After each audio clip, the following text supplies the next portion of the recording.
Today, we're going to dive into a really powerful idea from a devotional text. It explores what it actually means to be looking for a better country. Let's just start with a feeling I think we can all relate to.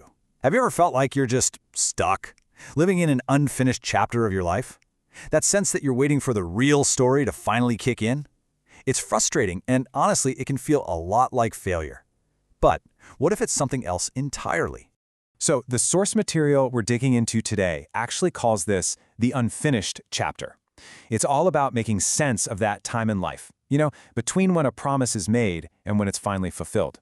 And this isn't a new idea. The text points way back to Abraham and Sarah.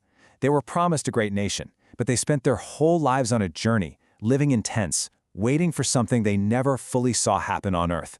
Their entire existence was that in-between state. And this right here, this is where the whole perspective gets flipped on its head. The devotional argues that this in-between life, this waiting period, isn't a sign that you've done something wrong. It's not failure. It's actually a sign of faith, a really deep trust that something better is coming, even when you can't see it yet. To really help us get a handle on this, the source material gives us this brilliant metaphor. It says that this kind of faith, it lives in tents. It's an image that's meant to perfectly capture this temporary, always looking ahead kind of life. So what does that actually mean, to say faith lives in tents? It's all about embracing that space between the promise given and the promise completed. It's a mindset that says, where I am right now isn't the final destination. It's just a temporary stop on a much bigger, much more important journey. And listen, this isn't some modern self-help idea. It's pulled straight from ancient scripture. The book of Hebrews talks about these great figures of faith, saying they confessed that they were strangers and exiles on the earth. They got it. They understood they were just passing through, living in temporary shelters because their real, true home was somewhere else. Now, I know what you might be thinking. The word exile sounds pretty bleak, doesn't it? It kind of brings up images of being lost and alone. But the source material makes a really crucial distinction here. There is a world of difference between just wandering around and being on a journey. This really lays it out. When you're just wandering aimlessly, there's no direction. You feel lost, and this temporary, frustrating state feels like it's the whole story. But a purposeful exile? That's totally different. You're headed somewhere, toward that better country. Your life is full of direction. And those temporary tents you're living in, they're actually pointing toward a permanent future that God has already prepared. Okay, but here's where the skeptic in all of us probably kicks in, right?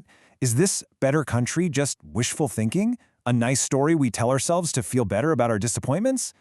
Well, the source material takes that question head on, explaining how this future promise actually becomes a present certainty.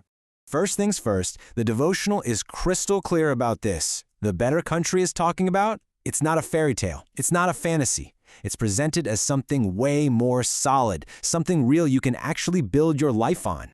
In fact, it's not just not a fantasy. It's framed as a secured reality, a destination that isn't just hoped for, but is actually guaranteed.